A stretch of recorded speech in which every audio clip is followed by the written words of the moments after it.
YouTube, how's it going? Welcome back to the channel. Today, guys, we're gonna do the Master Duel tier list for Geas of the Light. So the new selection pack that we got this November brought in a ton of good supports for older archetypes, and we got also newer ones as well. First and foremost, we got the Melodious supports, which are pretty good now. At least Melodious is now playable in the format of Master Duel. Madolche supports, which is in the form of the Chira phrase, and the new trap card that grants you additional interruptions for your end board.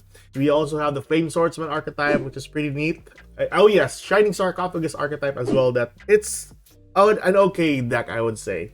Needless to say, we're gonna start off this tier list with this right here. So our tier list is composed of top decks, contenders, so decks that are pretty good up against the top decks, decks that needs a good pilot, decks that are worth playing in the current format or in the current meta for Master Duel, and lastly, decks that are basically or downright unplayable in the current meta. So to start off with this tier list, we have Dark World. Now, Dark World got Silva back into the game, into 3 copies. So that is pretty good for Dark Worlds. You know what? I would just put this one in unplayable because honestly, it's easy enough to do the combo as long as you know what to summon to the field and what to summon from your extra deck. You can either rip the cards or just stay stagnant on one monster alone if ever they got or they drop a copy of Maxi or a Drill and Lockbird. So basically unplayable at the current state, even though that they have Silva. Next up, we have Branded Despia. Now, Branded Despias are pretty much a top deck at the moment. In the past month, they got the 2 copies of Branded Opening and the 2 copies of Golden Sarcophagus, which is basically additional consistencies for the deck in bringing forth a copy of Branded Fusion to your hand. So that is Branded Despia. Next up, we have Fire Kings, or yeah, we're just gonna put this one as Fire Kings. So Fire Kings at the moment are pretty good contender decks. We're gonna pair it with Fire King Snake Eyes. It's basically top deck, but I do think that I have Snake Eyes here, right? Yes, I have Snake Eyes. So, yeah, just basically just good contenders. Centurions, pretty good contenders. And you know what? I would place this as needs a good pilot. Centurions is they play out a ton of hand traps in their lineup or a ton of board breakers as well to help them gain more advantage. So I do think that this needs a really good pilot, although it is a really good contender if you have a really good pilot for this deck. Then we have the Dragon Link. Now, I think recently we got, was it Collapse Serpent or Wyver Burster that we got back to 1 copy. And that alone is a worth playing deck in the current state of Master Duel. Endymion, same, it's going to be a worth playing deck. So every time you or your opponent uses a spell card, you'll gain counters, and counters leads to monster negates, spell or trap card negates, which is pretty insane for this archetype alone. Doesn't really need the extra deck that much, but if ever they need the extra deck, it's basically a form of utility. Chimeras are pretty good as well. I do think that this needs a really good pilot to work, especially with the new support that they got in the form of Nightmare Apprentice. You have now a spell summon that can gain you access to 1 other illusion monster with just 1 discard. Exosisters are basically unplayable. They're actually power crept at the moment, same as Sword Soul. If I can find Sword Soul here.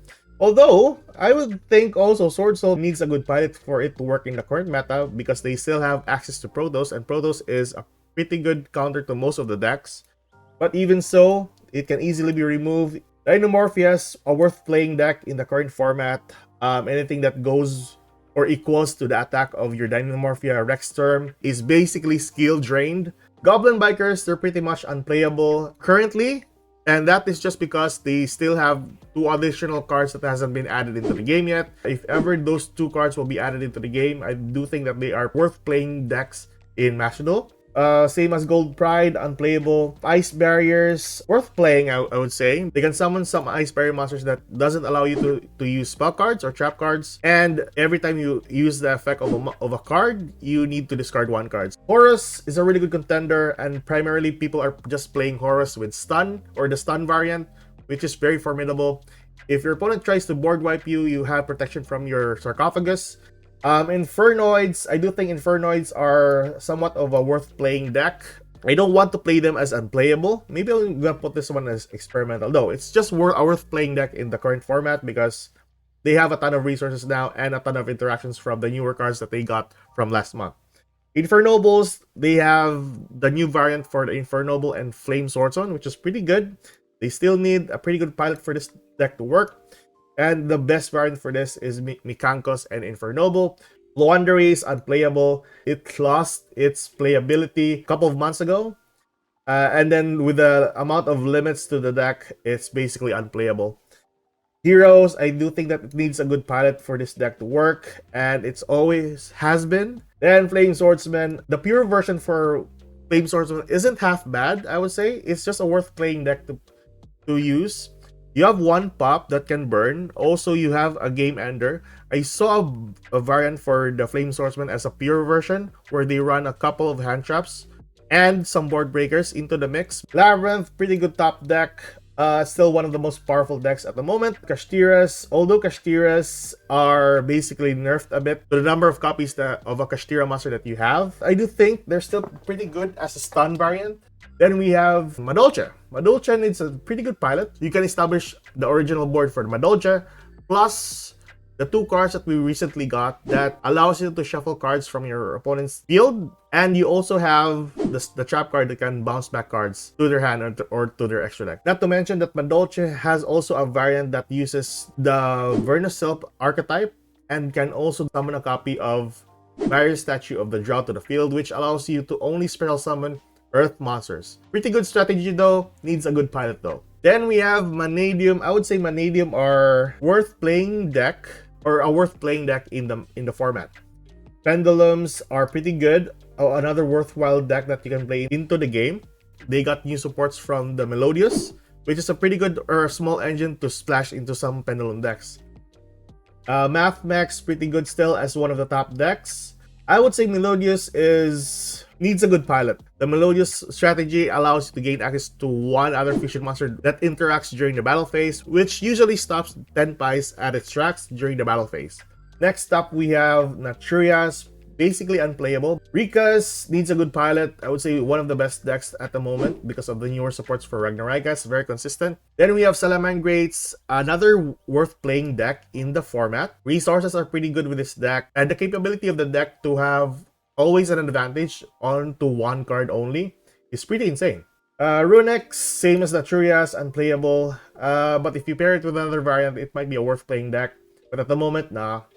Ritual Beast, I do think this is one of the strongest decks at the moment, having to interact with your banished pile and your graveyard, even if you got wiped. Honestly, I tried playing this deck and it got me worried for some time because I don't really know what to summon to the field. But after a while, it's pretty broken, I would say, as long as you know the deck, of course. Rescue Ace, I do think they are pretty good contenders. They don't really like fold into Maxi, and you're only gonna work with your very own spell and trap cards, and as long as you have this monster on the field. Resonators though, I do think that this needs a really good pilot for this to work. The only thing that I can say with Shining Sark is that it is a worth playing deck.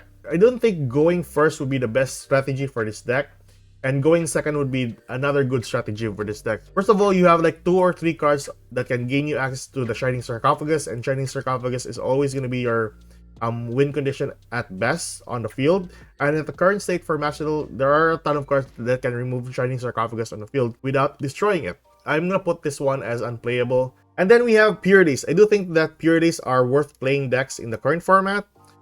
Having to rely with one monster alone and then just focus your strength on that monster, and having to bounce back cards on the field by the effect of that one monster alone is pretty strong. Punks, I would say, is basically unplayable, although you have the new supports or another strong variant for the Goblin Bikers and Punks.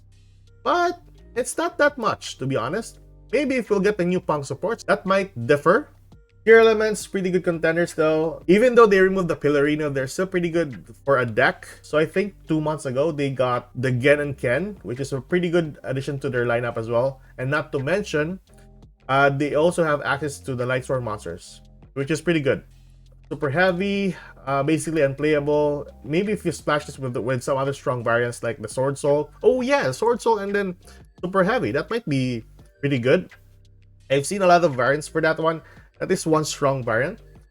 Then we have Sky Strikers. It's just basically a worth playing deck in the current format. I do see some decks wherein you play Go Second for Sky Strikers, and usually it wins sometimes. Regardless, it's still pretty good though as a deck. 10 pies, it's basically top deck. Same as Snake Eyes or Snake Eyes Fire Kings, and especially if we get the Fiendsmith in the next month, this is one of the best decks to actually play in the current format. So I'm gonna put that one there. Stun, just basically stun. It's still part of Horus, Kashtira, and your basic stun deck. A really good contender for the format. Scare Claws, really good contender. Now, before you react, honestly, I've played Scare Claws up against the Tenpai strategy, and it works pretty well. You're always gonna put them on defense position, even if they summon the level 10 monster in the field. They will still be in defense position, so they can attack properly. And Scareclaw has protection from the spell card, and they can also pop cards on the field, which is pretty good at best. Sprites got the third copy of Sprite Starter, which is pretty good, I would say. Pretty good. It's just a worthwhile playing deck with the live twins. And it can be splashed with some other decks that revolves around level 2, rank 2s, or link 2 monsters. Yubel, pretty good still. One of the top decks, I think Snake Eyes Fire Kings is... I think Yubel and Snake Eyes Fire Kings, that is the lineup that you'll go into.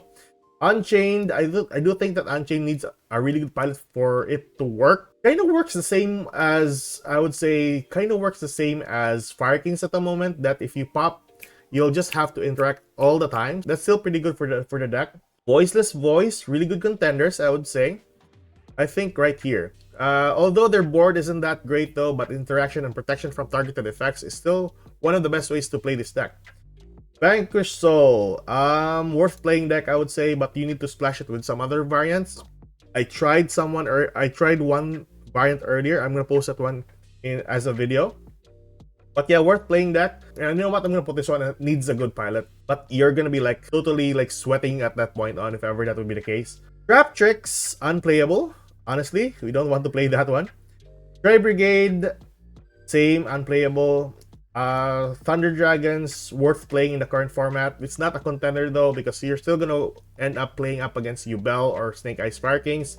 So Colossus or a copy of Titan on the field isn't that much as an end board, but it is a worth playing deck in the current format for Master Duel. So tell me your thoughts on the tier list that we have here, boys and girls. Do you want to add anything else in this tier list? If so, tell me in the comment section below. That's it basically. I'm almost losing my voice for this. Anyways, that's it for today. Keep safe, good luck. If you like this kind of content, like and subscribe. I'll see you guys in the next video. Goodbye.